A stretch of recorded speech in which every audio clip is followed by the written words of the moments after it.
ಕಲಬುರಗಿ ನಗರದ ಪ್ರತಿಷ್ಠಿತ multi speciality ಆಸ್ಪತ್ರೆಯಾಗಿರುವ Manur ಆಸ್ಪತ್ರೆ ಮೂಲಕ ಆಸ್ಪತ್ರೆಯ ಫೌಂಡರ್ ಮತ್ತು ಮ್ಯಾನೇಜಿಂಗ್ ಡೈರೆಕ್ಟರ್ ಆಗಿರೋ ಡಾಕ್ಟರ್ ಫಾರೂಕ್ ಅಹಮದ್ ಮಣೂರ್ ಅವರು ವೈದ್ಯಕೀಯ ಸೇವೆ ಜೊತೆಗೆ ಸಾಮಾಜಿಕ ಕಾರ್ಯದಲ್ಲೂ ಮುಂದುವರೆದಿದ್ದಾರೆ.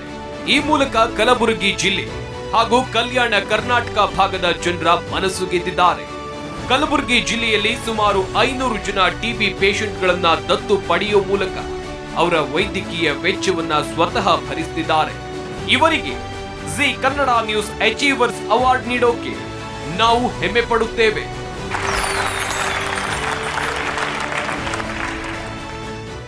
ನಮಸ್ಕಾರ, ಜಿ ಅಚೀವರ್ಸ್ ವಿಶೇಷ ಕಾರ್ಯಕ್ರಮಕ್ಕೆ ಸ್ವಾಗತ. ನಾನು ದಿವ್ಯಶ್ರೀ. ಇವತ್ತು ಜಿ ಅಚೀವರ್ಸ್ ಕಾರ್ಯಕ್ರಮದಲ್ಲಿ ನಿಮಗೆ ಪರಿಚಯ ಮಾಡಿಕೊಡ್ತಿರುವಂತಹ ಈ ವ್ಯಕ್ತಿ ಕಲ್ಯಾಣ ಕರ್ನಾಟಕ ಭಾಗದ ವೈದ್ಯರು, ಕಲಬುರಗಿಯ ವೈದ್ಯರು, ಖ್ಯಾತ ವೈದ್ಯರು. ಸಮಾಜದಿಂದ ನಾನೇನು ಪಡ್ಕೊಂಡಿದ್ದೀನಿ, ಸಮಾಜಕ್ಕೆ ನನ್ನದೇ ಆದಂತಹ ಕೊಡುಗೆಯನ್ನು ಕೊಡಬೇಕು ಅನ್ನುವಂತಹ ಮನೋಭಾವ ಇವರದ್ದು.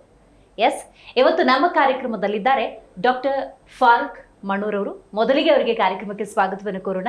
ಸರ್, ಕಾರ್ಯಕ್ರಮಕ್ಕೆ ಸ್ವಾಗತ. ನಮಸ್ಕಾರ.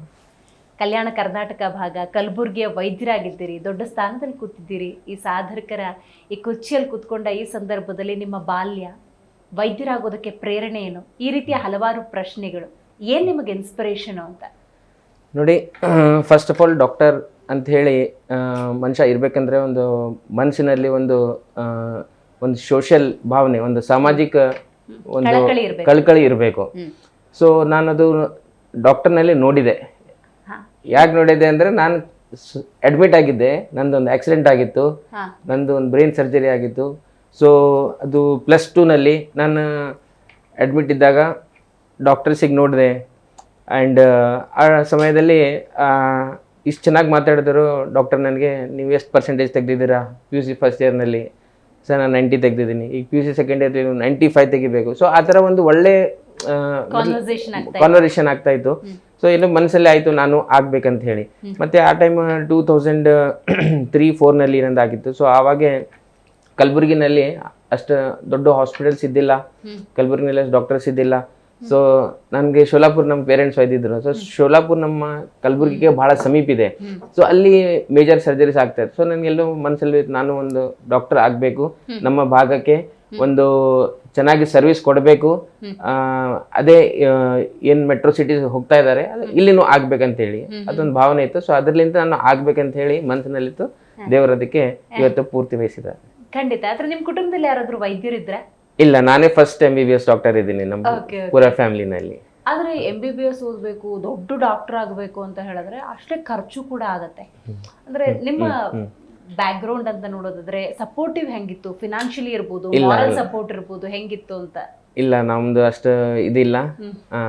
ಸೊ MBBSನಲ್ಲಿ ಫ್ರೀ ಸೀಟ್ ತಗೊಂಡು ಓದಿ, ಮತ್ತು ಆಮೇಲೆ ನಾನು ವರ್ಕ್ ಮಾಡಿದೆ 3 years 4 years ಮತ್ತು ವರ್ಕ್ ಮಾಡಿ ಅದಾದಮೇಲೆ ಮತ್ತೆ MS ಮಾಡಿದೆ. ಅದಾದಮೇಲೆ ಮತ್ತೆ ಕೇರಳದಲ್ಲಿ ನಾನು ಟ್ರಾಮಾ ಸೆಂಟರ್ನಲ್ಲಿ ವರ್ಕ್ ಮಾಡಿದೆ. ಅದಾದಮೇಲೆ 2 ವರ್ಷ ನಾನು ಗೌರ್ಮೆಂಟ್ ಹಾಸ್ಪಿಟಲ್ ಶಾಪೂರ್ನಲ್ಲಿ ವರ್ಕ್ ಮಾಡಿದೆ. ಇನ್ನು ಇಷ್ಟು ಗೌರ್ಮೆಂಟ್ ಹಾಸ್ಪಿಟಲ್ ಅಂದರೆ ಗೊತ್ತಿಲ್ಲ, ಈ ಥರ ಪೇಷಂಟ್ ಬರ್ತಾರೆ ಅಂದರೆ ಭಾಳ ಇದು ಬರ್ತಾರೆ. ಸೊ ಇಂಥ ಪರಿಸ್ಥಿತಿ ಪೇಷಂಟ್ ಇದ್ದರು. ಭಾಳಷ್ಟು ಕಡೆ ಹೇಳ್ತಾರೆ ಡಾಕ್ಟರ್ಸ್ ದುಡ್ಡು ತೊಗೊಂಡು ಗೌರ್ಮೆಂಟಲ್ಲಿ ವರ್ಕ್ ಮಾಡಿದ್ರೆ. ಬಟ್ ನಾನು ಅಲ್ಲಿ ಆಪ್ರೇಷನ್ ಮಾಡಿ ನನ್ನ ಕೈಲಿಂದ ನಾನು ಸ್ವಲ್ಪ ಪೇಷಂಟಿಗೆ ನಾನು ದುಡ್ಡನ್ನು ಕೊಟ್ಟು ಕಳಿಸಿದ್ದೀನಿ. ಇದು ಹೇಳಬಾರ್ದು, ಬಟ್ ಇವತ್ತು ಮಾತು ಬಂದಿದೆ ಅಂತ ಹೇಳ್ತಾ ಇದ್ದೀನಿ. ಆ ಥರ ಕಂಡೀಷನ್ ಇದೆ. ಇವತ್ತು ಶಾಪೂರ್ನಲ್ಲಿ ಕೇಳ್ಬೋದಾ ಯಾವ ಥರ ಅಲ್ಲಿ 2 ವರ್ಷದ ಪೂರ ಆಪ್ರೇಷನ್ ಥಿಯೇಟರ್ ಇಲ್ಲಿ ಭಾಳಷ್ಟು ಪ್ರಾಬ್ಲಮ್ಸ್ ಇತ್ತು. ಎಲ್ಲ ನಿಂತು ಅದಕ್ಕೆಲ್ಲ ಕ್ಲೀನ್ ಮಾಡಿಸಿ ಅದಕ್ಕೆ ಸ್ಟಾರ್ಟ್ ಮಾಡಿಸಿ ಅಲ್ಲಿ ಒಂದು ಮೇಜರ್ ಸರ್ಜರಿ 5 ವರ್ಷ 6 ವರ್ಷ ಹುಡುಗನ ಸರ್ಜರಿ ಒಂದು ತಾಲೂಕು ಲೆವೆಲ್ನಲ್ಲಿ ಮಾಡಿದ್ದೀನಿ. 85 years ಓಲ್ಡ್ ಪೇಷಂಟಿಗೂ ತಾಲೂಕು ಲೆವೆಲ್ದಲ್ಲಿ ಆಪರೇಷನ್ ಮಾಡಿ ಬಹಳಷ್ಟು ನ್ಯೂಸ್ ಪೇಪರ್ದಲ್ಲಿ ಆ ಟೈಮ್ ಬಂದಿದೆ. ಈಗ ನೀವು ಲ್ಯಾಪ್ರೋಸ್ಕೋಪಿ, ನಾನು ಲ್ಯಾಪ್ರೋಸ್ಕೋಪಿಕ್ ಸರ್ಜನ್ ಇದ್ದೀನಿ. ಹೌದು. ಈಗ ಅಂತದ್ದೇನು ಎಕ್ಸ್ಪರ್ಟೆನ್ಸಿ ಸ್ಪೆಷಲೈಸೇಷನ್ ಪಡ್ಕೋಬೇಕು ಅಂತ ಹೇಳಿದ್ರೆ ನೀವೇನೋ ಅವತ್ತೊಂದು ಡಿಸೈಡ್ ಮಾಡಿದ್ರಿ, ಆಸ್ಪತ್ರೆ ಬೆಡ್ ಅಲ್ಲಿ ಇದ್ರಿ, ನಾನು ವೈದ್ಯ ಆಗಬೇಕು ಅಂತ ಹೇಳಿ.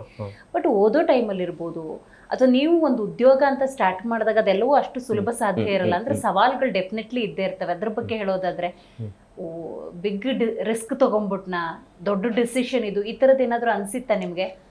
ನೋಡಿ, ಡಾಕ್ಟರ್ ಆಗ್ಬೇಕಂತ ಹೇಳಿ ಯಾವಾಗ ನಾನು ಡಾಕ್ಟರ್ ಆದೆ ಅದೇನು ನನಗೆ ರಿಸ್ಕ್ ಅನಿಸಿಲ್ಲ. ಬಟ್ ಯಾವಾಗ ನಾನು ಹಾಸ್ಪಿಟಲ್ ಸ್ಟಾರ್ಟ್ ಮಾಡೋದಿಲ್ಲ ಅವಾಗ ಅದು ಭಾಳ ನನಗೆ ದೊಡ್ಡ ರಿಸ್ಕ್ ಅನಿಸ್ತದೆ. ರಿಯಲಿ ಹಾಸ್ಪಿಟಲ್ ಸ್ಟಾರ್ಟ್ ಮಾಡಿದ್ಮೇಲೆ ನಿಯರ್ಲಿ 3 to 4 months ನಾನು I think I have not slept properly. Okay then ಸ್ವಲ್ಪ 6 months ಆದ್ಮೇಲೆ ಸ್ವಲ್ಪ ಏನಿದೆ ಒಂದು ಕಾನ್ಫಿಡೆನ್ಸ್ ಬರ್ತಾ ಹೋಯ್ತು, ಹಾ ನಾನು ನಡೆಸ್ಬೋದು. ಯಾಕಂದ್ರೆ ಒಂದು ಹಾಸ್ಪಿಟಲ್ ನಡೆಸ್ಬೇಕಂದ್ರೆ you have to be very much strong. ಯಾಕಂದ್ರೆ ಬಹಳಷ್ಟು ಕಾಂಪ್ಲಿಕೇಶನ್ ಪ್ರಾಬ್ಲಮ್ಸ್ ಬರುತ್ತೆ. ಲೈಕ್ ಒಂದು ಪೇಷಂಟ್ ಹಾರ್ಟ್ ಅಟ್ಯಾಕ್ ಇರುತ್ತೆ, ಚೆಸ್ಟ್ ಪೇನ್ ಇರುತ್ತೆ, ನಡ್ಕೊಂಡ್ ಬರ್ತಾ ಇರ್ತಾನೆ, ಕ್ಯಾಶುವಲ್ಟಿ ಎಂಟರ್ ಆಗಿಸ್ ತನಕನೇ ಬಿದ್ದು ಹೋಗಿ ಹಿ ವಿಲ್ ಡೈ. ಅಟೆಂಡರ್ಸ್ ಕೇಳ್ತಾರೆ, ಅರೆ ಪೇಷಂಟ್ ಹೀಗೆ ನಡ್ಕೋತ್ ಬಂತಿಲ್ಲ ಹೆಂಗೈತೆ ಅಂತ. ಸೊ ಇಂಥವ್ನು ನಮ್ಮ ಹತ್ರ ಆಗಿದೆ. But we have to manage. So ಅಲ್ಲಿ 24 hours ನಮ್ಮ ಹತ್ರ MD ಡಾಕ್ಟರ್ ಇರ್ತಾರೆ. ಪೇಷಂಟ್ ಬಂದಾಗ ಇಮಿಡಿಯೇಟ್ಲಿ ಅಟೆಂಡ್ ಮಾಡ್ತಾರೆ. ಸೊ ಅಂತ ಒಂದು ಸರ್ವಿಸ್ ನೀವು ಏನು ಸ್ಟಾರ್ಟ್ ಮಾಡಿದ್ರೆ ನಿಮ್ಗೆ ಡೆಫಿನೆಟ್ಲಿ ಫಲ ಸಿಗತ್ತೆ. ನಾನು ಹಾರ್ಡ್ ವರ್ಕ್ ಅದು ಮಾಡ್ಬೇಕಂತಿತ್ತು, ಅದು ಹಾರ್ಡ್ ವರ್ಕ್ ಮಾಡ್ತಾ ಇದ್ದೀನಿ. ಸೊ ಅದಕ್ಕೊಂದು ಫಲ ಸಿಕ್ಕಿದೆ ಅಂತ ಹೇಳ್ಬೋದು. Kalaburagi Mannur multi speciality hospital ಯಾವಾಗ ಆರಂಭ ಮಾಡಿದ್ರಿ? ಯಾಕೆ ನಂದೇ ಒಂದು ಆಸ್ಪತ್ರೆ ಅಂತ ಮಾಡ್ಬೇಕು ಅಂತ ಅನ್ನಿಸ್ತು ನಿಮಗೆ? ಅದೇ ಈಗ ನೋಡಿ, ಒಂದು ಮಲ್ಟಿ ಸ್ಪೆಷಾಲಿಟಿ ಹಾಸ್ಪಿಟಲ್ ಅಂದ್ರೆ ಎಲ್ಲ ಸ್ಪೆಷಾಲಿಟೀಸ್ ಒಂದೇ ಸ್ಥಳದಲ್ಲಿ ಅಂಡರ್ ಒನ್ ರೂಫ್ ಮಾಡಿದ್ರೆ ಎಷ್ಟು ಚೆನ್ನಾಗಿರುತ್ತೆ ಅಂತ ಹೇಳಿ ನಾನು ಯೋಚನೆ ಮಾಡಿದೆ. ಯಾಕಂದ್ರೆ ನಾನು ಒಂದು ತಾಲೂಕು ಲೆವೆಲ್ದಲ್ಲಿ ನಾನು ವರ್ಕ್ ಮಾಡ್ತಾ ಇದ್ದೆ. ಸೊ ಅಲ್ಲಿ ಡಾಕ್ಟರ್ ಅಂದಮೇಲೆ ಇವನು ನೆಗಡಿನೂ ನೋಡಬೇಕು, ಕೆಮ್ಮು ನೋಡಬೇಕು, ಆಪರೇಷನ್ ಮಾಡಬೇಕು, ಎಲ್ಲ ಮಾಡಬೇಕು. ಅಂದ್ರೆ ಒಂದೇ ಡಾಕ್ಟರ್ ಬಲ್ಲಿ ಬರ್ತಾರೆ, ಇಲ್ಲ ಡಾಕ್ಟರ್ ಸಾಬ್ರೆ ನೀವೇ ಮಾಡಬೇಕೆಲ್ಲ. ಸೊ ಆ ಥರ ನನಗೊಂದು ಬ್ಯಾಕಪ್ ಬೇಕಾಗೈತಿ. ಎಲ್ಲ ನನ್ನ ಹತ್ರ ಡಾಕ್ಟರ್ಸ್ ಇದ್ರೆ, ಯಾಕಂದ್ರೆ ನನ್ನ ಭರವಸೆ ತಗೊಂಡು ಬರ್ತಾರೆ ಪೇಷಂಟ್. ಏನೇ ಇರಲಿ, ಒಂದು ಪಲ್ಮನಾಲಜಿ ಪೇಷಂಟ್ ಇರಲಿ, ಮೆಡಿಸಿನ್ ಪೇಷಂಟ್ ಇರಲಿ, ಸರ್ಜರಿ ಇರಲಿ, ನ್ಯೂರೋ ಸರ್ಜರಿ ಇರಲಿ, ಪ್ಲಾಸ್ಟಿಕ್ ಸರ್ಜರಿ ಇರಲಿ, ಯಾವುದೇ ಸ್ಪೆಷಾಲಿಟಿ ಪೇಷಂಟ್ ಇರಲಿ, ನನ್ನ ಹತ್ರ ಬಂದ್ಮೇಲೆ ಎಲ್ಲ ಅಲ್ಲೇ ಆಗ್ಬೇಕು ಅಂತ ಹೇಳಿ ಆಗ್ಬೇಕು. ಎಸ್ ಆ ಥರ ಆಯ್ತು. ವಿತ್ ICU ಮಾಡ್ಬೇಕಂತ ಹೇಳಿತ್ತು. ನಮ್ದೀಗ ಕರ್ನಾಟಕದ ಒಂದು ಮ್ಯಾಪ್ ತಗೊಂಡ್ರು ಕೂಡ ಮೂಲೆಯಿಂದ ಹಾಸ್ಪಿಟಲ್ ಅಂದ್ರೆ ಎಲ್ಲಿಗೆ ಬರ್ತಾರೆ ಅಂದ್ರೆ ಬಹುತೇಕ ಬೆಂಗಳೂರು, ಇಲ್ಲ ಮಂಗಳೂರು, ಮಣಿಪಾಲ್ ಅಂತ ಹೋಗ್ತಾರೆ. ಈಗ ಕಲಬುರ್ಗಿ ಹತ್ತ ತಿರುಗ್ತಾ ಇದ್ದಾರೆ. ಅಂದ್ರೆ ಅಷ್ಟು ಫೆಸಿಲಿಟೀಸ್ ನ ನೀವು ಕೊಡ್ತಾ ಇದ್ದೀರಿ, ನಂಬಿಕೆಯಿಂದ ಬರ್ತಾರೆ ಜನ ನಿಮ್ಮ ಹತ್ರ. ಏನ್ ಅನ್ಸುತ್ತೆ ನೋಡಿ? ಒಂದು ಮಾತು ಹೇಳ್ಬೇಕಂತೀನಿ. ಯಾವಾಗಲೂ ನಾನು ಹೇಳಿದೆ, ಇಲ್ಲ ನಮ್ಮ ಹಾಸ್ಪಿಟಲ್ ಚೆನ್ನಾಗಿದೆ, ನಮ್ಮಲ್ಲಿ ಸರ್ವಿಸ್ ಇದೆ. ಮತ್ತು ಯಾವುದೇ ಒಂದು ಪೇಷಂಟ್ ನಿಮ್ಮ ಹತ್ರ ಬಂದ ಮೇಲೆ, ನಿಮ್ಮ ಬಾಗಿಲಿಗೆ ಬಂದ ಮೇಲೆ ಅವರು ಜಸ್ಟ್ ಒಂದು 5 minutesನಲ್ಲಿ ಗುರುತು ಮಾಡ್ಕೊಂಡು ಬಿಡ್ತಾರೆ. ಈ ಹಾಸ್ಪಿಟಲ್ನಲ್ಲಿ ಈ ಸ್ಟಾಫಿಂದ ಆಟಿಟ್ಯೂಡ್, ಈ ಸ್ಟಾಫಿಂದು ಏನು ಡಂಗ್ ಚಾಲೆನ್ ಅಂತಾರೆ, their attitude, their body language, they will understand. So ಅದನ್ನು ನಾವು ಎವ್ರಿ ಸ್ಟಾಫ್ ನಮ್ಮ ಡಾಕ್ಟರ್ಸ್, ನಮ್ಮ ಇಂಟೆನ್ಸಿವಿಸ್ಟ್, ನಮ್ಮ ನರ್ಸಿಂಗ್ ಸ್ಟಾಫ್ ಆಗಲಿ, ನಮ್ಮ ನಾನ್ ಮೆಡಿಕಲ್ ಸ್ಟಾಫ್ ಆಗಲಿ, ಎಲ್ಲರೂ ಒಂದು ಪೇಷಂಟಿಗೆ ಏನದ ಒಂದು ಚೆನ್ನಾಗಿ ಒಂದು ಎನ್ವಿರಾನ್ಮೆಂಟ್ ಅವ್ರಿಗೆ ಕೊಟ್ಟು, ಅದೇ ತರ ಅಷ್ಟು ಹಾರ್ಡ್ ವರ್ಕ್ ಮಾಡಬೇಕು. Medically also our doctors are very much academically very good, and also they are good at hands. ಕೈನು ಚೆನ್ನಾಗಿದೆ, ಚೆನ್ನಾಗಿ ಸರ್ಜರಿನೂ ಮಾಡ್ತಾರೆ. ಚಲೋ ಒಳ್ಳೆ ಟಾಪ್ ಕಾಲೇಜಸ್ಲಿಂದ ಮಾಡಿ ಬಂದವ್ರು. ನಂದು ಒಂದು ಯಂಗ್ ಟೀಮ್ ಇದೆ. Because I am also 38 now, but I started at 34 age ನಲ್ಲಿ ಒಂದು ಮಲ್ಟಿ ಸ್ಪೆಷಾಲಿಟಿ ಹಾಸ್ಪಿಟಲ್ ಆಗ್ಬೇಕಂದ್ರೆ ಅದು ಸುಲಭ ಇಲ್ಲ. ಏನು ದೇವರದ ಕೃಪೆ, ಮತ್ತೆ ನಮ್ಮೆಲ್ಲ ಎಷ್ಟು ಪೇಷಂಟ್ಸ್ ಇದ್ದಾರೆ ಅವರೆಲ್ಲರಿಗೂ ನಾ ಇವತ್ತು ಧನ್ಯವಾದ ಹೇಳ್ಬೇಕಂತ ಹೇಳ್ತೀನಿ. ನಿಮ್ದೆಲ್ಲ ಒಂದು ಕೋಆಪರೇಷನ್ ಆಗಲಿ, ನಿಮ್ದೊಂದು ದೇವರಿಗೆ ನೀವು ಬೇಡ್ಕೊಂಡಿದ್ದೀರಾ, ನಾನು ಒಳ್ಳೆ ಇರಬೇಕು, ನಾನು ಚಲೋ ನಡೆಸ್ಬೇಕಂತ ಹೇಳಿ ಇವತ್ತು ನಡೀತಾ ಇದೆ ಅಂತ ಹೇಳಿ. 5ನೇ ವರ್ಷ ನಡೀತಾ ಇದೆ. ಇವತ್ತು ಹೆಂಗಾಗಿದೆ ಅಂದ್ರೆ ಸರ್, ಇವಾಗ ಆರೋಗ್ಯ ಮತ್ತು ವಿದ್ಯೆ ಇದು ಹೆಂಗು ಸುಲಭದಲ್ಲಿ ಸಿಗಂಗಿಲ್ಲ. ಇದು ಹೆಂಗೆ ಅಂದ್ರೆ ದುಡ್ಡು ಕೊಟ್ಟು ತಗೋಬೇಕು ಅನ್ನೋ ಸಿಚುವೇಶನ್ ಅಲ್ಲಿ ರೀಸನಬಲ್ ಆಗಿ ಜನಕ್ಕೆ ಹೆಲ್ಪ್ ಆಗೋಂಗ್ ಮಾಡ್ಬೇಕು ಅಂತ ನೀವು ಪಣ ತೊಟ್ಟಿದ್ದೀರಿ, ದೊಡ್ಡ ಆಸ್ಪತ್ರೆಯನ್ನ ಮಾಡಿದ್ದೀರಿ. ಕರೆಕ್ಟ್ ನೋಡಿ, ಇವತ್ತಿನ ಎರಾ ಒಂದು ಕಮರ್ಷಿಯಲ್ ಎರಾ ನಡೀತಾ ಇದೆ. ಆ ಕಮರ್ಷಿಯಲ್ ಎರಾನಲ್ಲಿ ಒಂದು ಸೋಷಿಯಲ್ ಆಗಿ ಒಬ್ರು ಡಾಕ್ಟರ್ ಆಗಲಿ, ಒಂದು ಟೀಚರ್ ಆಗಲಿ, ಸೋಷಿಯಲ್ ಆಗಿ ಮುಂದೆ ಬರ್ಬೇಕಂದ್ರೆ that is an very much big revolution ಅಂತ ಹೇಳ್ಬೋದು ನಾನು. ಯಾಕಂದ್ರೆ ಇವತ್ತಿನ ಲೈಫ್ನಲ್ಲಿ ಎಷ್ಟೇ ದುಡ್ಡ ಇದ್ರೂ ಮನುಷ್ಯಗೆ ಸಾಕಾಗಲ್ಲ, ಎಷ್ಟೇ ಆಸ್ತಿ ಮಾಡಿದ್ರು ಮನುಷ್ಯ ಸಾಕಂತ ಹೇಳಲ್ಲ. ಅದಕ್ಕೆ ನಾನು ಬ್ಯಾಕ್ ಆಫ್ ದಿ ಮೈಂಡ್ ಅದೇ ಇತ್ತು ನಂದು, ನಾನು ಯಾವಾಗ ತನಕ ನಾನು ದುಡ್ಡು ಮಾಡ್ಕೊಂತ ಕೊಡ್ಲಿ ಇಲ್ಲ. ಸೊ ಸ್ಟಾರ್ಟಿಂಗ್ಲಿಂತನೇ ಮೇಡಮ್ ನಾನು ಎಷ್ಟಾಗುತ್ತೆ ಅಷ್ಟು ನಾನು ಕಮ್ಮಿಲಿಂತ ಮಾಡಬೇಕು, ಎಷ್ಟಾಗುತ್ತೆ ಅಷ್ಟು ಪೇಷಂಟಿಗೆ ಹೆಲ್ಪ್ ಮಾಡಬೇಕು. ಓಕೆ ನೋಡಿ, ಹಾಸ್ಪಿಟಲ್ ಪ್ರೈವೇಟ್ ಹಾಸ್ಪಿಟಲ್ ಮೇಲೆ ನಿಮ್ದು ಖರ್ಚ ಇರುತ್ತೆ, ಡಾಕ್ಟರ್ಸ್ ಇಂದ ಸ್ಯಾಲ್ರಿ ಇರುತ್ತೆ, ಬಟ್ ಎಲ್ಲ ಮಾಡಿನೂ ಏನು ಸ್ವಲ್ಪ ಉಳಿತಾ ಇದೆ ಸಾಕಷ್ಟೇ. So maximum I can say 90 to 95% people of Kalaburagi are satisfied with Mannur hospital. Super, ultimate. ವೈದ್ಯರಾಗಬೇಕು ಅನ್ನೋ ಇಚ್ಛೆನೆ ಸೋಷಿಯಲ್ ಸರ್ವಿಸ್ ಅಂತ. ಜನರ ಸೇವೆಗೆ ವೈದ್ಯೋ ನಾರಾಯಣ ಹರಿ ನೋಬಲ್ ಪ್ರೊಫೆಷನ್ ಅಂತಾರೆ. ಅದ್ರ ಜೊತೆಗೆ ನೀವು ಸಾಮಾಜಿಕ ಕಳಕಳಿ ಅಂದ್ರೆ ಸಮಾಜಕ್ಕೆ ಏನೋ ನಿಮ್ದು ಕೊಡುಗೆ ಕೊಡಬೇಕು ಅಂತ ಹೇಳಿ ಹಲವಾರು ಯೋಜನೆಗಳು, ಅಂದ್ರೆ TB ಪೇಷಂಟ್ ನ ಅಡಾಪ್ಟ್ ಮಾಡ್ಕೋತೀರ ನೀವು, ಅದ್ರ ಬಗ್ಗೆ ತಿಳಿಸ್ಕೊಡ್ಬೋದಾ?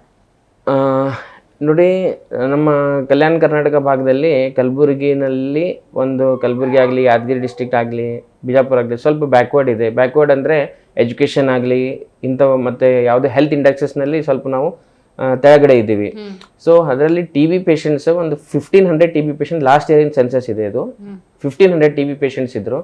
ಸೊ ನಮ್ಮ ಪ್ರಧಾನಮಂತ್ರಿ ನರೇಂದ್ರ ಮೋದಿಜಿಯವರು ಒಂದು ನಿಕ್ಷಯ ಮಿತ್ರ ಅಂತ ಹೇಳಿ ಒಂದು ಪ್ರೋಗ್ರಾಮ್ ಸ್ಟಾರ್ಟ್ ಮಾಡಿದ್ದಾರೆ ಟಿ ಬಿ ಪೇಷಂಟ್ಸಿಗೆ ಹೆಲ್ಪ್ ಮಾಡೋಕ್ಕೆ. ಯಾವುದೇ ಒಂದು ಟಿ ಬಿ ಪೇಷಂಟ್ಗೆ direct public can help the patient as a Nikshay Mitra. ಈಗ ನಾನು ನಿಕ್ಷಯ ಮಿತ್ರ ಅಂತ ಹೇಳಿ ಆಗಿ 500 ಟಿ ಬಿ ಪೇಷಂಟ್ಗೆ ಅಡಾಪ್ಟ್ ಮಾಡಿ 6 ಮಂತ್ ಅವರಿಗೆ ಪ್ರೋಟೀನ್ ಸಪ್ಲಿಮೆಂಟ್ ನಾನು ಕೊಟ್ಟಿದ್ದೀನಿ. ಒನ್ ಪೇಷಂಟಿಗೆ around 375 some quantities there. So per month ಇಷ್ಟು ಕೊಡ್ಬೇಕು ಒಬ್ಬೊಬ್ರಿಗೆ ಪೇಷಂಟ್ಗೆ ಅಂತ ಹೇಳಿದ್ರು, ನಮ್ಮ ಟಿ ಬಿ ಡಿಪಾರ್ಟ್ಮೆಂಟ್ ಇಂದ ಬಂದಿದ್ರು. ಸೊ ಓಕೆ ಅಂತ ಹೇಳಿ ನಾನು 500 ಟಿ ಬಿ ಪೇಷಂಟ್ ಅಡಾಪ್ಟ್ ಮಾಡಿ ಕೊಟ್ಟಿದ್ದೆ.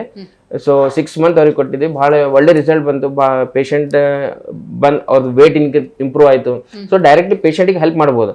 ನಿಮ್ಮ ಮೂಲಕ ನಾನು ಹೇಳ್ಬೇಕಂತೀನಿ, ಈ ತರ ನೀವು 1 ಪೇಷಂಟ್ ಆಗಲಿ 5 ಪೇಷಂಟ್ ಆಗಲಿ ಎಲ್ಲರೂ ಎಷ್ಟು ನಮ್ಮ ಕಲಬುರಗಿನೇ ಇಲ್ಲ, ಯಾವುದೇ ಡಿಸ್ಟ್ರಿಕ್ಟ್ ನಲ್ಲಿ ಎಷ್ಟು ಟಿ ಬಿ ಪೇಷಂಟ್ ಇದ್ದಾರೆ ಎಲ್ಲರೂ ಒಂದೊಂದು T B ಪೇಷಂಟಿಗೆ as a Nikshay ಮಿತ್ರ ಅಂತ ಹೇಳಿ ನೀವು ಹೆಲ್ಪ್ ಮಾಡ್ರಿ. ಸೊ ಟಿ ಬಿ ಪೂರ ತೆಳಗೆ ಬರ್ಬೋದು. ಸೊ ಅದಕ್ಕೆ ನಮ್ಮ ರಾಜ್ಯಪಾಲರಿಂದ ಅದಕ್ಕೆ ಆಸ್ ಎ ನಿಕ್ಷಯ ಮಿತ್ರ ಅಂತ ಹೇಳಿ ಅವಾರ್ಡ್ನು ನನಗೆ ಸಿಕ್ಕಿದೆ. ಅದು ನನ್ಗೆ ಗೊತ್ತಿದ್ದಿಲ್ಲ ಈ ತರ ಅವಾರ್ಡ್ ಸಿಗುತ್ತೆ ಅಂತ ಹೇಳಿ. ಬಟ್ ಅದು ಆಸ್ ಎ ಗಾಡ್ ಗಿಫ್ಟ್ ಅಂತ ಹೇಳಿ 6 ಮಂತ್ ಆದ್ಮೇಲೆ 7th ಮಂತ್ ನಲ್ಲಿ ಫೋನ್ ಬಂತು ರಾಜ್ಭವನ್ ಇಂದ.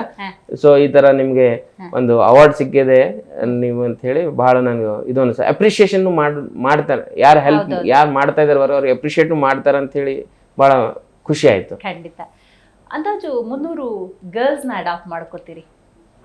ಒಂದು ಸುಕನ್ಯಾ ಸಮೃದ್ಧಿ ಯೋಜನಾ ಅಂತ ಹೇಳಿ ಒಂದು ನಮ್ಮ ಯೋಜನೆ ಇದೆ.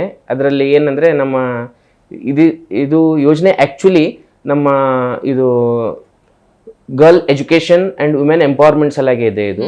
ಸೊ ಇಲ್ಲಿ ಎಲ್ಲರಿಗೆ ನಾನು 300 ಹುಡುಗಿಯವರಿಗೆ ನಾನು ಒಂದು ಬ್ಯಾಂಕ್ನಲ್ಲಿ ಪೋಸ್ಟ್ ಆಫೀಸ್ನಲ್ಲಿ ಆ್ಯಕ್ಚುಲಿ ಅಲ್ಲಿ ಅವ್ರಿಗೆ ಅಕೌಂಟ್ ಓಪನ್ ಮಾಡಿಕೊಟ್ಟು ಮಿನಿಮಮ್ 250 ರೂಪೀಸ್ ಇರುತ್ತೆ. ಸೊ ಅದೊಂದು 250 ರೂಪೀಸ್ ಕೊಟ್ಟು ಅವರೆಲ್ಲರಿಗೆ ಅಕೌಂಟ್ ಓಪನ್ ಮಾಡಿಸ್ಕೊಟ್ಟು ಮತ್ತೆ ಅಕೌಂಟ್ ಓಪನ್ ಮಾಡಿ ಅಷ್ಟೇ ಇಲ್ಲ, ಅವರಿಗೆ ಲೈಫ್ ಟೈಮ್ ತನಕ 18 years maturity of the policy 18 years ತನಕ ಎವ್ರಿ ಇಯರ್ ಅವರಿಗೆ ನಾನು ದುಡ್ಡು ಹಾಕ್ತಾ ಇರ್ತೀನಿ. ಸೊ ಒಂದು ಎವ್ರಿ 5 ಇಯರ್ಸಿಗೆ ಒಂದು ಏನಾದರೂ ಒಂದು ಬೋನಸ್ ಅಮೌಂಟ್ ಹಾಕಬೇಕು. ಯಾಕಂದ್ರೆ ಒಂದು 18 ಇಯರ್ಸ್ ಆದಮೇಲೆ ದಟ್ ಟೈಮ್ ಆ ಹುಡುಗಿ ಇಂಜಿನಿಯರಿಂಗ್ ಆಗಲಿ ಮೆಡಿಕಲ್ ಆಗಲಿ ಇಲ್ಲ ಅಥವಾ ಅವರ ಮದುವೆ ಆಗಲಿ ಏನೇ ಆಗಲಿ ಒಂದು ಸಮ್ ಅಮೌಂಟ್ 3 ಲಕ್ಷ 4 ಲಕ್ಷ 5 ಲಕ್ಷ ಏನೇ ಬಂದ್ರು ನನ್ನ ಹೆಸರು ಅವರು ಆ ಟೈಮ್ ನೆನ್ಪಿಡ್ಕೋಬೇಕು ಅಷ್ಟೇ ಮಾಡ್ಬೇಕಂತ. ನಿಮ್ಮ ಆಸ್ಪತ್ರೆ ವಿಚಾರಕ್ಕೆ ಬರೋದಾದ್ರೆ ಹೆಲ್ತ್ ಕಾರ್ಡ್ ಮಾಡಿಸಿದಿರಿ ನೀವು? ಹೌದು ಮೇಡಮ್, ಒಂದು ಮಣ್ಣೂರ್ ಹೆಲ್ತ್ ಕಾರ್ಡ್ ಅಂತ ಮಾಡಿಸಿದೀನಿ. ಅದರಲ್ಲಿ ಒಂದು 20% ಹಾಸ್ಪಿಟಲ್ ಡಿಸ್ಕೌಂಟ್ ಇರುತ್ತೆ, 20% ಲ್ಯಾಬ್ ಡಿಸ್ಕೌಂಟ್ ಇರುತ್ತೆ, 10% ಮೆಡಿಕಲ್ ಡಿಸ್ಕೌಂಟ್ ಇರುತ್ತೆ, ಟೋಟಲ್ ಫ್ರೀ ಆಗಿ ಆಂಬ್ಯುಲೆನ್ಸ್ ಫ್ರೀ ಸರ್ವಿಸ್ ಇರುತ್ತೆ. ಜಸ್ಟ್ ಅಟ್ 599 ರೂಪೀಸ್ ಅವ್ರಿಗೆ ಕಾರ್ಡ್ ಇರುತ್ತೆ, 1 ಇಯರ್ ವ್ಯಾಲಿಡಿಟಿ ಇರುತ್ತೆ. ಸೊ ಇದರಲ್ಲಿ ಮತ್ತೆ ಬಹಳ ಹೆಲ್ತ್ ಪ್ಯಾಕೇಜಸ್ ಅವ್ರಿಗೆ ಏನಿದೆ ನಾವು ಬಹಳಷ್ಟು ಮಾಡಿ ಕೊಡ್ಬೋದು ಅವ್ರಿಗೆ. ಕಲಬುರ್ಗಿ ಅಂದಾಗ ಅಫ್ಕೋರ್ಸ್ ನಾವಾಗ್ಲೇ ಮಾತಾಡ್ದಂಗೆನೆ ಎಜುಕೇಶನ್ ಇರ್ಬೋದು, ಸಿವಿಲ್ ಸೆನ್ಸ್ ಗಳಿರ್ಬೋದು, ಸಮ್ಟೈಮ್ಸ್ ಸ್ವಲ್ಪ ಕಷ್ಟ ಅಂದ್ರೆ ಇನ್ನೂ ಅಪ್ಗ್ರೇಡ್ ಆಗ್ಬೇಕು ಮೇಡಮ್. ಟ್ರಾಫಿಕ್ ರಿಲೇಟೆಡ್ ಅಂದ್ರೆ ಅವೇರ್ನೆಸ್ ಕೊಡುವಂತ ನಿಟ್ಟಿನಲ್ಲೂ ನಿಮ್ಮ ತಂಡ ಕೆಲಸ? ಎಸ್ ಮೇಡಮ್, ಎವ್ರಿ ಇಯರ್ ನಾವು ಟ್ರಾಮಾ ಡೇ ಆಗಲಿ ಇಲ್ಲಾಂದ್ರೆ ಯಾವಾಗ ನಮ್ಮ ಟ್ರಾಫಿಕ್ ಪೊಲೀಸ್ ಆಗಲಿ ಇಲ್ಲಾಂದ್ರೆ ನಮ್ಮ ಸಿವಿಲ್ ಪೊಲೀಸ್ ಆಗಲಿ ಏನಾದ್ರೂ ಏನೋ ಒಂದು ಪ್ರೋಗ್ರಾಮ್ ಮಾಡಿ ಸುಮಾರು ಒಂದು 10-15 ಪ್ರೋಗ್ರಾಮ್ಸ್ ಮಾಡಿದ್ದೀವಿ ಇನ್ನವರೆಗೂ.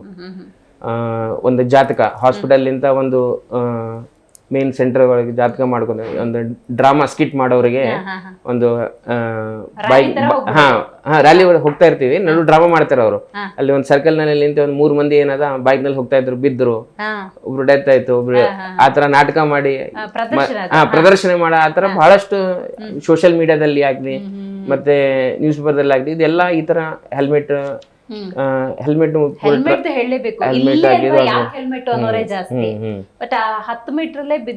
ಆಲ್ಕೋಹಾಲ್ ಕುಡಿದು ಡ್ರೈವ್ ಮಾಡ್ತಾರೆ. ಮತ್ತೆ ಇತ್ತೀಚೆಗೆ ಮೊಬೈಲ್ ಈವನ್ ಡ್ರೈವಿಂಗ್ ಇದ್ರೂ ಮೊಬೈಲ್ ನೋಡ್ಕೊಂತ ಡ್ರೈವ್ ಮಾಡ್ತಾರೆ. ಸೊ ಮೊಬೈಲಿಗೆ ಬಹಳ ಅಡಿಕ್ಷನ್ ಆಗಿದ್ದಾರೆ. ಸೊ ಅಷ್ಟು ಇವನ್ ಡ್ರೈವಿಂಗ್ ಮಾಡೋ ಟೈಮಿಂಗ್ ಡ್ರೈವರ್ಸ್ ಏನಿದೆ ಮೊಬೈಲ್ ಬಿಟ್ಟಿರಕ್ ಆಗ್ತಾ ಇಲ್ಲ. ಸೊ ಅದು ಒಂದು ಅವೇರ್ನೆಸ್ ಕ್ರಿಯೇಟ್ ಮಾಡ್ಬೇಕಂತೇಳಿ ಎವ್ರಿ ಇಯರ್ ಮಾಡ್ತಾ ಇರ್ತೀವಿ. ಏನೋ ನಮ್ಲಿಂದ ಒಂದು ಒಳ್ಳೆ ಕಾರ್ಯ ಆಗ್ಲಿ, ಅಟ್ಲೀಸ್ಟ್ 100 ಒಳಗೆ 10-20 ಮಂದಿನ ಕೇಳಿದ್ರೆ we can avoid the trauma ಅಂತ ಹೇಳಿ. ಆರೋಗ್ಯದ ವಿಚಾರಕ್ಕೆ ಬರೋದಾದ್ರೆ ನಾವು ವಿಶ್ವ ಅಂತ ತಗೊಂಡಾಗ ಶುಗರ್ ಪೇಷಂಟ್ಸ್ ಅಲ್ಲಿ ನಾವು ಅಗ್ರಗಣ್ಯರು ಬಹಳ ದೊಡ್ಡ ಸ್ಥಾನದಲ್ಲಿದ್ದೀವಿ. ಸೊ ಅವ್ರ ಬಗ್ಗೆ ನಿಮ್ಮ ಕಾಳಜಿ? ಮೇಡಮ್ ಅದೇ ನಾನು ಹೇಳಿದೆ, ಇಲ್ಲಿ India is the capital city of the diabetes in the world. So ನಂದೇನು ವಿಚಾರ ಇತ್ತು, ಈಗ ಯಾರಿಗೋ ಒಬ್ಬರಿಗೆ ಶುಗರ್ ಇದೆ, ಬಟ್ 2 years 3 years ಆಯ್ತು, ಅವರು ಟೆಸ್ಟೇ ಮಾಡ್ಕೊಂಡಿಲ್ಲ, ಟ್ಯಾಬ್ಲೆಟ್ನು ಸ್ಟಾರ್ಟ್ ಮಾಡ್ಕೊಂಡಿಲ್ಲ. ಸೊ ಆ ಶುಗರ್ ಎಲ್ಲ ಆರ್ಗನ್ಸ್ನಲ್ಲಿ ಎಲ್ಲ ಕಡೆ ಹೋಗಿ ಡಿಪಾಸಿಟ್ ಆಗಿ ಎಲ್ಲ ಕಿಡ್ನಿ ಹಾಳು ಮಾಡುತ್ತೆ, ಲಿವರ್ ಹಾಳು ಮಾಡುತ್ತೆ, ಎಲ್ಲ ಆರ್ಗನ್ಸ್ನಲ್ಲಿ, ಈವನ್ ನರ್ವ್ಸ್, ಡಯಾಬಿಟಿಕ್ ನ್ಯೂರೋಪತಿ ಅಂತ ಹೇಳುತ್ತೆ, ಡಯಾಬಿಟಿಕ್ ನೆಫ್ರೋಪತಿ. ಸೊ ಎಲ್ಲ diabetes is the mother of all disease ಅಂತ ಹೇಳ್ತಾರೆ. ಸೊ ಡಯಾಬಿಟೀಸ್ ಒಂದು ಡಯಾಗ್ನೋಸಿಸ್ ಆಗಬೇಕು. ಡಯಾಗ್ನೋಸಿಸ್ ಆಗ್ಬೇಕಂದ್ರೆ ಊಟಕ್ಕಿಂತ ಮೊದಲು, ಊಟ ಆದ್ಮೇಲೆ ಟೆಸ್ಟ್ ಮಾಡ್ಕೋಬೇಕು. ಬಹಳಷ್ಟು ಮಂದಿ ಏನದ, ನಾನು ಯಾಕೆ ಮಾಡ್ಕೋಬೇಕು, ಆ ದುಡ್ಡು ಬಗ್ಗೆನೂ ಸ್ವಲ್ಪ ಯೋಚನೆ ಮಾಡಿದಾರೆ. ಸೊ ನಾನೇನು ಥಿಂಕ್ ಮಾಡಿದೆ, ಸೊ ಲೈಫ್ ಟೈಮೇ ಇವರಿಗೆ ಫ್ರೀ ಇಟ್ಟರೆ ಹೆಂಗೆ ಅಂತ ಹೇಳಿ, ಊಟಕ್ಕಿಂತ ಮೊದಲು, ಊಟಕ್ಕಿಂತ ಆದ್ಮೇಲೆ fasting blood sugar and post prandial blood sugar I made it free for the life time in my hospital. ಯಾವಾಗೂ ಬನ್ನಿ ಮನೋರ್ ಹಾಸ್ಪಿಟಲ್ ಯಾವಾಗ ತನಕ ಇದೆ ಅವಾಗ ತನಕ ಇವು 2 ಟೆಸ್ಟ್ ಫ್ರೀ ಇರೋದು ಲೈಫ್ ಟೈಮ್. ಜಸ್ಟ್ ಒಂದು ಡಯಾಗ್ನೋಸಿಸ್ ಆಗಬೇಕು ಅವ್ರ ಮುಂದಿದ್ದಕ್ಕೆ. ಇಲ್ಲೇ ನಂಬಲ್ಲಿ ಟೆಸ್ಟ್ ಮಾಡ್ಕೊಂಡು ನೀವು ಟ್ರೀಟ್ಮೆಂಟ್ ಎಲ್ಲೂ ಮಾಡ್ಕೋರಿ, ಮೆಡಿಸಿನ್ಸ್ ಎಲ್ಲೂ ತಗೋರಿ, ಅದು ಏನು ಇಲ್ಲೇ ಟ್ರೀಟ್ಮೆಂಟ್ ಮಾಡಿ ಇಲ್ಲೇ ತಗೋಬೇಕು, ಆ ಥರ ನಂದು ಏನು ಕಮರ್ಷಿಯಲ್ ಮೈಂಡ್ ಇಲ್ಲ. ಜಸ್ಟ್ ಒಂದು ಸೊಸೈಟಿಗೆ ಹೆಲ್ಪ್ ಮಾಡ್ಬೇಕಂತ. ಖಂಡಿತ. ಈ ಸಾಮಾಜಿಕ ಕಳಕಳಿ ಬಹಳ ದೊಡ್ಡ ವಿಷಯ, ಅಂದ್ರೆ ದೊಡ್ಡ ರೆಸ್ಪಾನ್ಸಿಬಿಲಿಟಿ. ಬಟ್ ಇಂಥ ರಿಸ್ಕ್ ತಗೋಬೇಕಾದ್ರೆ ಇದು ಸವಾಲಿನ ಕೆಲಸ ಅಪ್ಪ ಅಂತ ಅನಿಸ್ತಾ ಇರಲಿಲ್ವ ನಿಮ್ಗೆ? ಇದೆ, ಆಬ್ವಿಯಸ್ಲಿ ಇದೆ. ಯಾಕಂದ್ರೆ ನೋಡಿ, ಇದೆ ಮೊನ್ನೆನೇ ನಾನು FBS PBS ಏನು ಟೆಸ್ಟ್ ಲೈಫ್ ಟೈಮ್ ಫ್ರೀ ಮಾಡಿದೆ. ಇದು ಒಂದು ಜೋಶ್ನಲ್ಲಿ ಮಾಡಿದಂತೆ ಇಲ್ಲ, ನಾನೊಂದು ಯೋಚನೆ ಮಾಡಿದೆ. ಲೈಕ್ ಡೈಲಿ 50 ಪೇಷಂಟ್ ಬಂದ್ರೆ ಎಷ್ಟಾಗುತ್ತೆ, ಡೈಲಿ 100 ಪೇಷಂಟ್ ಬಂದ್ರೆ ಎಷ್ಟಾಗುತ್ತೆ, ಯೋಚನೆ ಮಾಡಿದ್ರೆ ಬಹಳಷ್ಟಿದೆ. ಬಟ್ ದೇವ್ರಿದ್ದಾನೆ ಮುಂದೆ, ಹೆಂಗಾದ್ರೆ ಹೆಂಗೆ ಹೆಲ್ಪ್ ಮಾಡ್ತಾನೆ. ಯಾಕಂದ್ರೆ ಒಂದು ಮನುಷ್ಯ ಒಂದು ಧೈರ್ಯ ಮಾಡಬೇಕು, ಅದ್ರ ಹಿಂದೆ ದೇವರಿದ್ದಾರೆ ಅಂತ ಹೇಳಿ ಯೋಚನೆ ಮಾಡ್ಬೇಕು. ಖಂಡಿತವಾಗ್ಲೂ. ಇನ್ನು ಫ್ರೀ ಹೆಲ್ತ್ ಕ್ಯಾಂಪ್ಗಳನ್ನು ಮಾಡ್ತೀರಿ, ಅಂದಾಜು ಎಷ್ಟು ಫ್ರೀ ಹೆಲ್ತ್ ಕ್ಯಾಂಪ್ಗಳನ್ನು ಮಾಡಿ? ಕಲಬುರಗಿನಲ್ಲಿ ನೋಡಿ, ಫ್ರೀ ಹೆಲ್ತ್ ಕ್ಯಾಂಪ್ ನಮ್ಮ ವಿಶೇಷ ಏನಂದ್ರೆ, ಪೇಷಂಟಿಗೆ ಚೆಕಿಂಗ್ನು ಮಾಡ್ತೀವಿ, ಅದ್ರ ಜೊತೆಗೆ ನಾವು ಮೆಡಿಸಿನ್ಸ್ನು ಫ್ರೀಯಾಗಿ ಕೊಟ್ಟು ಬರ್ತೀವಿ. ಸುಮಾರು 250 to 300 free health camps Kalaburagi ಅಕ್ಕಪಕ್ಕ ವಿಲೇಜಸ್ನಲ್ಲಿ. ನಾನು ಮೇಜರ್ ನಾನು ಟಾರ್ಗೆಟ್ ಮಾಡಿದ ವಿಲೇಜಸ್. ಯಾಕಂದ್ರೆ ಪಾಪ ಅಲ್ಲಿ ಹೆಲ್ತ್ ಬಗ್ಗೆ ಅವೇರ್ನೆಸ್ ಇರಲ್ಲ, ಅವ್ರ ಹೆಲ್ತ್ ಬಗ್ಗೆ ಏನು ವಿಚಾರಣೆ ಇರಲ್ಲ. ಸೊ ಈವನ್ ಪ್ರೆಗ್ನೆಂಟ್ ಲೇಡೀಸ್ ಇರಲಿ, ಮ್ಯಾಟರ್ನಲ್ ಮಾರ್ಟಾಲಿಟಿ, ಇನ್ಫೆಂಟ್ ಮಾರ್ಟಾಲಿಟಿ ಇವೆಲ್ಲ ರೆಡ್ಯೂಸ್ ಮಾಡಬೇಕು ಅಂತ ಹೇಳಿ ಬಹಳಷ್ಟು ನಾವು ನಮ್ಮ DHO ಟೀಮ್ಲಿಂದ ನಾವು ಕೊಲಾಬ್ರೇಟ್ ಆಗಿ ಎವ್ರಿ ಇಯರ್ ಏನಾದ್ರೂ ಮಾಡ್ತಾನೆ ಇರ್ತೀವಿ. ಅಂಡ್ ಸುಮಾರು 3 yearsಲಿಂದ ಎವ್ರಿ ಇಯರ್ ಏಡ್ಸ್ ಪ್ರೋಗ್ರಾಮ್ ನಾನು ಆರ್ಗನೈಸ್ ಮಾಡುತ್ತೆ. ಗೌರ್ಮೆಂಟ್ ಇಂದ ಏನು ಏಡ್ಸ್ ಪ್ರೋಗ್ರಾಮ್ ಡೇ ಇರುತ್ತೆ, ಅದು ನಾವೇ ಅವ್ರ ಜೊತೆ ಕೊಲಾಬ್ರೇಟ್ ಮಾಡಿ ಎವ್ರಿ ಇಯರ್ ಮಾಡ್ತಿದ್ವಿ. 3 yearsನಿಂದ ಎವ್ರಿ ಇಯರ್ ನನಗೆ ಅವಾರ್ಡ್ ಸಿಗ್ತಾ ಇದೆ ಆನ್ ಏಡ್ಸ್ ಡೇ. ಈಗ ಗರ್ಲ್ಸ್ ಅಂದಾಗ ನಾನು ನೆನಪಾಯ್ತು, ಈಗ ಕಲಬುರ್ಗಿ ಅಂದ್ರೇನೆ ಓವರ್ ಆಲ್ ಬೆಳಿಬೇಕಾಗಿದ್ದು ಬಹಳಷ್ಟಿದೆ ಅಂದ್ರೆ ಅಂತ ಸಿಚುವೇಶನ್ ಇದೆ. ಇನ್ನು ಹೆಣ್ಮಕ್ಳು ಅಂದ್ರೆ ಇನ್ನೂ 4 ಗೋಡೆಗಷ್ಟೇ ಸೀಮಿತವಾಗಿದ್ದಾರೆ. ಅವ್ರಿಗೂ ಅವೇರ್ನೆಸ್ ಬರಬೇಕು, ಡಿಫೆನ್ಸ್ ಬರಬೇಕು, ಅವ್ರಿಗೆ ಟ್ರೈನಿಂಗ್ ಮಾಡಬೇಕು ಅಂತ ಅನ್ಸ್ಬಿಡತ್ತೆ ನಿಮ್ಗೆ? ಅದೇ ನಾನು ನೀವು ಹೇಳೋ ಮಾತೆ 2 ವರ್ಷ ಮೊದಲಿನ ಮಾತಿದೆ. ಒಂದು ವುಮೆನ್ಸ್ ಡೇ ದಿನ ನಾನೊಂದು ಪ್ರೋಗ್ರಾಮ್ ಸ್ಟಾರ್ಟ್ ಮಾಡಿದ್ದೆ, ಒಂದು ಕ್ಯಾಂಪೇನ್ ಸ್ಟಾರ್ಟ್ ಮಾಡಿದ್ದೆ, ಸ್ಟ್ರಾಂಗ್ ವುಮೆನ್ಸ್ ಸ್ಟ್ರಾಂಗ್ ಕಲಬುರ್ಗಿ ಅಂತ ಹೇಳಿ. ಸೊ ಎಲ್ಲ ಕಲಬುರ್ಗಿಯ ವಿಮೆನ್ಸ್ ಕಾಲೇಜಸ್ನಲ್ಲಿ, ಗರ್ಲ್ಸ್ ಸ್ಕೂಲ್ನಲ್ಲಿ ನಾವು ಹೋಗಿ ಅವ್ರಿಗೆಲ್ಲರಿಗೆ ಇನ್ವೈಟ್ ಮಾಡಿ ಅವರಿಗೆ ಸೆಲ್ಫ್ ಡಿಫೆನ್ಸ್ ಯಾವ ಥರ ಮಾಡ್ಬೇಕಂತ ಹೇಳಿ ಸ್ಟೇಡಿಯಂನಲ್ಲಿ ಆರ್ಗನೈಸ್ ಮಾಡಿದ್ವಿ. ಸುಮಾರು 1000-2000 ಹುಡುಗಿಯರು ಬಂದಿದ್ರು. ಸೊ ಮತ್ತೆ ಸೋಷಿಯಲ್ ಮೀಡಿಯಾನಲ್ಲಿ ಹಾಕಿನು ಅವರಿಗೆ ಯಾವ ಥರ ಸೆಲ್ಫ್ ಡಿಫೆನ್ಸ್, ಅಟ್ಲೀಸ್ಟ್ ನೀವು ಏನಾದರೂ ಪ್ರಾಬ್ಲಮ್ ಅಲ್ಲಿ ಇದ್ದಾಗ ಸ್ವಲ್ಪ ಆದ್ರೆ ಸೆಲ್ಫ್ ಡಿಫೆನ್ಸ್ ಮಾಡಿ ಬರೋಂಗ ಆಗ್ಬೇಕಂತ ಹೇಳಿ ಒಂದು ಕ್ಯಾಂಪೇನ್ ಸ್ಟಾರ್ಟ್ ಮಾಡಿದ್ವಿ. ಈ ಕ್ಯಾಂಪೇನ್ ಒಳಗಡೆ ಇನ್ನ ಮುಂದಿನ ಪ್ರೋಗ್ರಾಮ್ಸ್ ಬರೋದಿದೆ. ಸ್ಟ್ರಾಂಗ್ ವುಮೆನ್ ಸ್ಟ್ರಾಂಗ್ ಕಲಬುರ್ಗಿ ಯಾವುದೇ ಒಂದು ಕ್ಯಾಂಪೇನ್ ಇರಲಿ, ಆ ಕ್ಯಾಂಪೇನಿಗೆ ಅಲ್ಲೇ ನಾನು ಸೀಮಿತ ಮಾಡಲ್ಲ, ಅದಕ್ಕೆ ಲೈಫ್ ಲಾಂಗ್ ಕಂಟಿನ್ಯೂ ಮಾಡ್ಬೇಕು. ಏನಾದ್ರೂ ಏನು ಪ್ರೋಗ್ರಾಮ್ಸ್ ಮಾಡ್ತಾ ಇರ್ಬೇಕಂತ ಹೇಳಿ ಡೆಫಿನೆಟ್ಲಿ. ಇನ್ನು ಕಲಬುರ್ಗಿ ಅಂದಾಗ ನಮ್ಗೆ ಬಿಸಿಲು ಬಹಳ ನೆನಪಾಗೋದು. ಇನ್ನು ಬಸ್ ಸ್ಟ್ಯಾಂಡ್ಗಳಲ್ಲಿ, ಬಸ್ ಸ್ಟಾಪ್ಗಳಂತ ಏನಿರುತ್ತೆ ಅಲ್ಲೆಲ್ಲ ನೀರನ್ನು ಒದಗಿಸುವಂತ ಕೆಲಸ ಮಾಡ್ತೀರಿ, ಕುಡಿಯೋ ನೀರು. ಅದೇ ಸಮ್ಮರ್ನಲ್ಲಿ ಒಂದು ನಾವು ಕ್ಯಾಂಪೇನ್ ಸ್ಟಾರ್ಟ್ ಮಾಡಿದ್ವಿ, ಡ್ರಿಂಕ್ ಮೋರ್ ವಾಟರ್ ಅಂತ ಹೇಳಿ. ಸಾಮಾನ್ಯ ಟೈಮ್ನಲ್ಲಿ ಏನು ನಾವು ನೀರು ಕುಡಿತೀವಿ ಅದಕ್ಕಿಂತ ಹೆಚ್ಚಿಗೆ ನಾವು ನೀರು ಕುಡಿಬೇಕಾಗತ್ತೆ, ಬಿಕಾಸ್ ಆಫ್ ದಿ ಡಿಹೈಡ್ರೇಷನ್. ಯಾಕಂದ್ರೆ ನಮ್ಮ ಹತ್ರ ಬಹಳ ಟೆಂಪರೇಚರ್ ಬಹಳ ಜಾಸ್ತಿ ಇರುತ್ತೆ. ಸೊ ಟ್ರಾವೆಲಿಂಗ್ನಲ್ಲಿ ನಾವು ಅದು ಯೋಚನೆ ಮಾಡಲ್ಲ, ನೀರು ಕುಡಿಬೇಕು ಇಲ್ಲ ಅಂತ ಹೇಳಿ. ಸೊ ಬಸ್ ಸ್ಟ್ಯಾಂಡ್ ನಲ್ಲಿ ಒಂದು free drinking water, pure drinking water ಒಂದು ಎಲ್ಲ ತಾಲೂಕಿನಲ್ಲಿ ಇಟ್ಟು ಒಂದು 2 monthsನಲ್ಲಿ ನಾನು ಅದು ಸ್ಟಾರ್ಟ್ ಮಾಡಿ 2 months ಎವ್ರಿ ಸಮ್ಮರ್ನಲ್ಲಿ ಮಾಡ್ಬೇಕಂತ ಹೇಳಿ ಯೋಚನೆ ಮಾಡಿದೀವಿ ನಾವು ಆಲ್ರೆಡಿ. Books distribution ಸ್ಟೂಡೆಂಟ್ಸಿಗೆ? ಹಾ ಮೇಡಮ್, ಒಂದು ಸುಮಾರು 100 ಸ್ಟೂಡೆಂಟ್ಸಿಗೆ ನಾನು ಕರೆದಿ. ಅವರಿಗೆ ಯಾರು ಬೇಸಿಕಲಿ ಲೈಬ್ರರಿಗೆ ಹೋಗಿ ಇಂಥ ಹುಡುಗರಿಗೆ ನಾವು ಚೂಸ್ ಮಾಡಿದ್ವಿ who are in need of the books. IS, IPS, KS competitive exam KPSC ಎಲ್ಲ ಕಾಂಪಿಟೇಟಿವ್ ಎಕ್ಸಾಮ್ ಓದು ಹುಡುಗರು 100 ಸ್ಟೂಡೆಂಟ್ಸ್ ಸಿಕ್ಕಾರದೆ ಅವ್ರಿಗೆ ಏನು ಬುಕ್ಸ್ ಬೇಕೋ ಅವರಿಗೆ ಕರೆದೆ ಅವರಿಗೆ ಕೊಟ್ಟಿದ್ವಿ, just to promote the education. ನಿಮ್ಮ ಹತ್ರ ಮಾತಾಡ್ತಿರ್ಬೇಕಾದ್ರೆ ಒಂದಲ್ಲ 100 ಸಿಗ್ತಾ ಇದೆ ಈ ಸಾಮಾಜಿಕ ಕಳಕಳಿಯ ಕಾರ್ಯಕ್ರಮಗಳು. ಬಟ್ ನಿಮ್ಗೆ ಯಾರು ಸಪೋರ್ಟ್ ಮಾಡ್ತಾರೆ? ನನ್ನ ಸಪೋರ್ಟ್ ಅಂದರೆ ನನ್ನ ಪೇಷಂಟ್ಸ್ ಅಂತ ಹೇಳ್ಬೋದು. ನಮ್ಮ ಪೇಷಂಟ್ಸ್, ನಮ್ಮ ಸ್ಟಾಫ್ ಆಗಲಿ. ನಾನು ಹೇಳ್ತಿಲ್ಲ ಮೇಡಮ್, ಎಲ್ಲರೂ ಯೋಚನೆ ಮಾಡ್ತಾರೆ ಹಾಸ್ಪಿಟಲ್ ಹಾಕ್ಬೇಕಂದ್ರೆ ಯೂಶ್ವಲಿ ನಮ್ಮ ಟೀಚರ್ಸ್ ಆಗಲಿ 50 ಏಜ್ನಲ್ಲಿ ಹಾಸ್ಪಿಟಲ್ ಸ್ಟಾರ್ಟ್ ಮಾಡ್ತಾರೆ. ಬಟ್ ನಾನು ಭಾಳ ಸ್ಟಾರ್ಟಿಂಗ್ ಏಜ್ನಲ್ಲಿ ಸ್ಟಾರ್ಟ್ ಮಾಡಿದೆ. ನನಗೆ ಆಸೆ ಬೆಳಿಬೇಕು, ದೊಡ್ಡದು ಬೆಳಿಬೇಕಂತ ಆಸೆ ಇಲ್ಲ, ನನಗೆ ಎಲ್ಲರಿಗೆ ತೊಗೊಂಡು ಬೆಳಿಬೇಕಂತ ಹೇಳಿ ನಂದು ಆಸೆ ಇದೆ. ಸೊ ಎಷ್ಟೇ ಬೆಲೆ 100 ರೂಪಾಯಿ ಇರಲಿ, 50 ರೂಪಾಯಿ ನಾನು ಹಿಡ್ಕೊ 50 ರೂಪಾಯಿ ಸೊಸೈಟಿಗೆ, ಸಮಾಜಕ್ಕೆ ಮಾಡ್ಬೇಕಂತ ಇದು ನನ್ನ ಮೈಂಡ್ನಲ್ಲಿ ಇದೆ, ಮಾಡ್ತೀನಿ. ಕುಟುಂಬದ ಸಹಕಾರ? ಎಸ್ ಮೇಡಮ್, ಪೇರೆಂಟ್ಸ್ ಅಂತೂ ಡೆಫಿನೆಟ್ಲಿ ಎಲ್ಲರಿಗೆ ಎಲ್ಲ ಪೇರೆಂಟ್ಸ್ ಇರ್ತಾರೆ. ಬಟ್ ನಮ್ಮ ಪೇರೆಂಟ್ಸ್ ಸ್ಪೆಷಲ್ ಏನು ಹೇಳ್ಬೇಕಂದ್ರೆ ಯಾವುದೇ ನಾನು ಮಾಡ್ಬೇಕಂದ್ರೆ ಯಾವುದಕ್ಕೂ ನಿಂದ್ರಿಸೋದಾಗ್ಲಿ, ಇದು ಮಾಡಬೇಡ ಅದು ಮಾಡಬೇಡ, ಇಲ್ಲ ನೀನು ಏನು ಮಾಡ್ತೀವಿ ಮಾಡಪ್ಪ ಅಂತ ಹೇಳಿ ಸಪೋರ್ಟಿವ್ ಇದ್ದಾರೆ ಪೇರೆಂಟ್ಸ್. ನಮ್ಮ ಸಿಸ್ಟರ್ಸ್ ಆಗಲಿ, ನನ್ನ ವೈಫ್ ಆಗಲಿ, they are always supportive and always ಏನೇ ಮಾಡಲಿ ಅದಕ್ಕೆ ಸಪೋರ್ಟ್ ಮಾಡ್ತಾರೆ. ಬಟ್ ಒಳ್ಳೇದೇ ಮಾಡ್ಬೇಕಂತ ಅವರು ಹೇಳ್ತಾರೆ, ನಾವು ಮಾಡ್ತೀವಿ ಒಳ್ಳೇದು ಗೊತ್ತಿದೆ. ಬಟ್ ಅವ್ರದ್ದು ಒಂದು ಅವ್ರು ಆ ಥರ ಇದ್ದಾರೆ ಅಂತ ಹೇಳಿ ನಾವು ಈ ಥರ ಇದ್ದೀವಿ. ಖಂಡಿತ. ಬಟ್ ಈಗ ಸಪೋರ್ಟಿವ್ ರೈಟ್, ನೀವು ನಿಮ್ಮ ಹೋರಾಟದ ಜೊತೆ ಕೈ ಜೋಡ್ಸಕ್ ನಿಮ್ ಸಿಬ್ಬಂದಿ ಇರ್ಬೋದು, ಅಥವಾ ಫಾರೂಕ್ ಅವರೇ ನೀವು ಮಾಡಿ ನಾವ್ ಇದೀವಿ ಹಿಂದೆ ಅಂತ ಹೇಳಿ ಬರೋರ ಸಂಖ್ಯೆನೂ ಇರುತ್ತೆ. ಸೊ ಆ ಸಹಕಾರದ ಬಗ್ಗೆ ಏನ್ ಹೇಳ್ತೀರಿ ಅಂತ? ಅದೇ ನಮ್ಮ ಟೀಮ್ ಇದೆ ಅಲ್ಲ, ನಮ್ಮ ಟೀಮ್ ಯಾವಾಗಕ್ಕೂ ಯಾವ ಟೈಮಿಗೂ ರೆಡಿ ಇರುತ್ತೆ, ಯಾವಾಗಲೂ ರೆಡಿ ಇರುತ್ತೆ. ಈಗ ಹೆಲ್ತ್ ಕ್ಯಾಂಪ್ ಮಾಡ್ಬೇಕಂದ್ರೆ ಸುಮಾರು ಒಂದು 10 to 20 ಸ್ಟಾಫ್, ಬೆಳಗ್ಗೆ 7 ಗಂಟೆ 8 ಗಂಟೆಗೆ ಸ್ಟಾರ್ಟ್ ಮಾಡಿ ಹೋಗಬೇಕು. ಒಂದು 2 hours 1.5 or 2 hour ಜರ್ನಿ ಇರುತ್ತೆ. ಅಲ್ಲಿ ಹೋಗಿ ಬೆಳಗ್ಗಿಂದ ಸಂಜೆ ತನಕ ಮಾಡಬೇಕು. ಮತ್ತು ಹಾಸ್ಪಿಟಲ್ನಲ್ಲಿ AC ಇರುತ್ತೆ, ಎಲ್ಲ ಇರುತ್ತೆ. ಇದು ಬಿಟ್ಟು ಅಲ್ಲಿ ಹಳ್ಳಿದಾಗ ಹೋಗಿ ವರ್ಕ್ ಮಾಡ್ಬೇಕಂದ್ರೆ ಅಷ್ಟು ಅವ್ರು ಸಪೋರ್ಟ್ ಮಾಡ್ತಾ ಇದಾರೆ ಅಂತ ಹೇಳಿ ನಾವು ಇಷ್ಟು ಮುಂದೆ ಬೆಳೀತಾ ಇದೀವಿ. ಇಂಥದ್ದೇ ಒಂದು ಗುರಿ ಇಟ್ಕೊಂಡಿದ್ದೀನಿ ನಾನು, ಅದನ್ನ ರೀಚ್ ಆಗ್ಬೇಕು, ಈ ತರದ ಪ್ಲಾನ್ಸ್ ಇದೆಯಾ ನಿಮ್ದು? ಮೇಡಮ್ ನೋಡ್ರಿ, ಅದೇ ನಾನು ಹೆಲ್ತ್ ಆಸ್ಪೆಕ್ಟ್ನಲ್ಲಿ ನಾನು ಎಲ್ಲದಕ್ಕೂ ಒಂದು ಹೆಲ್ತ್ ಅವೇರ್ನೆಸ್ ಕ್ರಿಯೇಟ್ ಮಾಡಬೇಕು. ನಮ್ಮ ಕರ್ನಾಟಕದಲ್ಲಿ ಕಲಬುರಗಿ ಹೆಲ್ತ್ ಇಂಡೈಸಸ್ನಲ್ಲಿ ಟಾಪ್ ಆಗಿರ್ಬೇಕಂತ ಹೇಳಿ ನನ್ನೊಂದು ಆಸೆ ಇದೆ. ಸೊ ಅದಕ್ಕೆ ನಾನು ಒಂದು ಹೆಲ್ತ್ ಮ್ಯಾಗ್ಝಿನ್, ಮೊದಲ ಕಲ್ಯಾಣ ಕರ್ನಾಟಕದ ಮೊದಲ ಹೆಲ್ತ್ ಮ್ಯಾಗ್ಝಿನ್ ಇದು ದಿ ವೆಲ್ನೆಸ್ ರೆವಲ್ಯೂಷನ್ ಅಂತ ಹೇಳಿ ನಾನು ಸ್ಟಾರ್ಟ್ ಮಾಡಿದ್ದೀನಿ. ಇದು ಬರೀ ಇಂಗ್ಲೀಷ್ನಲ್ಲಿ ಇಲ್ಲ, ಕನ್ನಡದಲ್ಲೂ ಕೂಡ ಇದೆ. ಎವ್ರಿ 6 months ಒಂದು ಎಡಿಷನ್ ಇರುತ್ತೆ. ಸೊ ಇದರಲ್ಲಿ ನಮ್ಮ ಹಾಸ್ಪಿಟಲ್ನಲ್ಲೇ ಆಗಲಿ, ನಮ್ಮ ಕಲ್ಯಾಣ ಕರ್ನಾಟಕ ಭಾಗದಲ್ಲಿ ಯಾವುದೇ ಡಾಕ್ಟರ್ಸ್ ಏನೇ ಒಂದು ಮಿರಾಕ್ಯುಲಸ್ ವರ್ಕ್ ಮಾಡಿದ್ದಾರೆ, ಮಿರಾಕ್ಯುಲಸ್ ಸರ್ಜರಿ ಮಾಡಿದ್ದಾರೆ ಅಂತ ಕವರ್ ಮಾಡ್ತೀವಿ. ಮತ್ತೆ ನಮ್ಮ ಅಕ್ಕಪಕ್ಕ ಎಲ್ಲ ಊರಿನಲ್ಲಿ ಇದು ರೀಚ್ ಆಗ್ಬೇಕಂತ ಹೇಳಿ ನಾನು ಕನ್ನಡದಲ್ಲಿ ಮಾಡಿ ಎಲ್ಲ ಕಡೆ ನಾವು ಫ್ರೀಯಾಗಿ ಡಿಸ್ಟ್ರಿಬ್ಯೂಷನ್ ಮಾಡ್ತಾ ಇದ್ದೀವಿ. ಕಣ್ಣು ಮುಚ್ಕೊಂಡು ಕೂತ್ಕೊಂಡಾಗ ಒಂದು ಆತ್ಮತೃಪ್ತಿ ಅನ್ನೋದು ಸಿಗುತ್ತೆ ಡಾಕ್ಟರ್ಗೆ ಅಂತ? ಡೆಫಿನೆಟ್ಲಿ ಸಿಗುತ್ತೆ. ನಾನು ನಾನು ಅದೇ ಹೇಳ್ತೀನಿ ಎಲ್ಲರಿಗೆ, ನಾವು ಬೆಡ್ಡಿಗೆ ಹೋದ್ರೆ ನಿದ್ದೆ ನಾವು ಮಾಡಿದಾಗ ಆರಾಮ್ಸೆ ನಾನು ಏನು ಇವತ್ತು ತಪ್ಪು ಮಾಡಿಲ್ಲ, ಅದು ತೃಪ್ತಿ ಇರ್ಬೇಕು ಮನುಷ್ಯನಿಗೆ. ಆ ತೃಪ್ತಿ ಇದ್ರೆ ಮನುಷ್ಯ ಯಾವಾಗ್ಲೂ, ಯಾಕಂದ್ರೆ ನೀವು ಏನಾದ್ರೂ ತಪ್ಪು ಮಾಡಿದಿರಿ ಅಂದ್ರೆ ಒಂದು ಅಂಜಿಕೆ ಇರುತ್ತೆ ಮನುಷ್ಯ. ನಾವು ಏನ್ ತಪ್ಪೇ ಮಾಡಿಲ್ಲ, ನಾವು ಚೆನ್ನಾಗಿದ್ದೀವಿ ಅಂದ್ರೆ ಮನುಷ್ಯಗೆ ಒಂದು ಟೆನ್ಷನ್ ಆಗ್ಯದ. ನಾ ಇವತ್ತು you check my BP, it will be 110/70. ಎಷ್ಟು ಮಂದಿ ಹೇಳ್ತಾರೆ ಇಷ್ಟು ಟೆನ್ಷನ್ ಇಟ್ಕೊಂಡು, ಇಷ್ಟು ಸ್ಟಾಫ್ ಇಟ್ಕೊಂಡು, ಇಷ್ಟು ಪೇಷಂಟ್ ಇದು ಇಟ್ಕೊಂಡು, ಇಷ್ಟೆಲ್ಲ ಬಹಳಷ್ಟು ಇಟ್ಕೊಂಡು ಹೆಂಗೆ ಅಂದ್ರೆ ನಾನು ತಪ್ಪು ಮಾಡಲ್ಲ. ದೇವ್ರಿಗೆ ಅದೇ ಪ್ರಾರ್ಥನೆ ಮಾಡ್ಕೋತೀನಿ, ನಾನು ಯಾವ ದಿನ ತಪ್ಪು ಮಾಡ್ತೀನಿ, ಏನಾದ್ರೆ ತಪ್ಪಲಿಂದ ನಾನು ದುಡ್ಡು ಗಳಿಸೋದಿದ್ರೆ ಆ ದಿನ ನನ್ನ ಹಾಸ್ಪಿಟಲ್ ಬಂದ್ ಮಾಡ್ಬಿಡೋದು ದೇವ್ರು ಅಂತ ಹೇಳ್ತೀನಿ. ಅಷ್ಟು ನನ್ನ ಮನಸ್ಸಲ್ಲಿ ನಿಮಗೆ ನೀವೇ ಸವಾಲ್ ಹಾಕೊಂಡಿದ್ದೀರಿ. ಡೆಫಿನೆಟ್ಲಿ.